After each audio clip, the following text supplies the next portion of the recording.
மனோஜ்க்கும் ரோகிணிக்கும் divorce நடக்குமா நடக்காதா அது ஒரு பக்கம் இருந்தாலும், மனோஜ் ஃபீல் பண்ணுறதா இருக்கட்டும், இல்லை ரோகிணி ஃபீல் பண்ணுறதா இருக்கட்டும், அது ரொம்ப கஷ்டமாக இருந்துச்சு ப்ரொமோவில் பார்க்குறதுக்கே ஆக்சுவலி. ஸோ என்னதான் ரோகிணி வந்து போய் சொல்லி கல்யாணம் பண்ணி இருந்தாலும் மனோஜ் மேலே வச்சிருந்த லவ் வந்து உண்மை தானே. அதே மாதிரி மனோஜும் வந்து ரோகிணியை வந்து நல்லா தானே லவ் பண்ணி தானே நல்லா தானே பார்த்துட்டு இருந்தாங்க. இப்போ வந்து 5 lakhs வந்து மனோஜுக்கு கிடச்சிடுது. ஸோ ரோகிணி கிட்ட சொல்லிடுறாரு. அப்புறம் மனோஜும் யோசிக்கிறாரு, அவள் தான் கடைசியாக இதுதான் ரோகிணியை மீட் பண்ணுறது அப்படி இப்படின்னு. ஏன்னா அதெல்லாம் கஷ்டமாக தான் இருக்கும். எனக்கு என்ன தோணுது அப்படின்னு பார்த்தோம்னா, இப்போ மனோஜ்க்கு வந்து ஒருவேளை கனகா கூட மேரேஜ் ஆகலை அப்படின்னா யோசிச்சிருக்கலாம் டிவோர்ஸ் ஆகாது அப்படின்னு.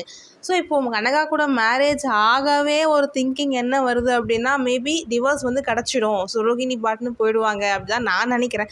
ஏன்னா அஸ்ட்ராலஜர் அவரும் வந்து பார்த்திங்கன்னா சொல்கிறது வந்து இந்த மாதிரி உங்கள் கட்டம் வந்து இதுவாக இருக்குது, எல்லா கிரகங்களும் உங்களுக்கு சாதகமாக இருக்குது அப்படி இப்படின்னு சொல்கிறாரா.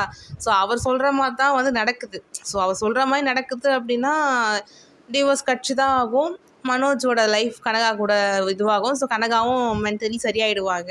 ஸோ அப்படி தான் வந்து நாடகம் போகணும் என்னை பொறுத்த வரைக்கும். ஆனால் ஏன்னா வந்து பார்த்திங்கன்னா, இப்போ மனோஜுக்கும் கனகாவுக்கும் மேரேஜ் ஆகுமா?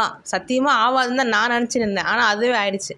அதே மாதிரி டிவோர்ஸும் வந்து பார்த்திங்கன்னா, நம்மலாம் வந்து ஆகாதுன்னு நினச்சிருப்போம். மேபி அதுவும் டிவோர்ஸும் ஆகிடலாம் அப்படின்னு தான் நான் நினைக்கிறேன். ஸோ எனிவே பார்க்கலாம் என்ன நடக்குது அப்படின்ட்டு. மனோஜோட லைஃப் எப்படி வந்து செட்டில் ஆக போகுது அப்படின்னு உங்கள் கருத்துக்களை கமெண்ட் செக்ஷனில் ஷேர் பண்ணுங்கள்.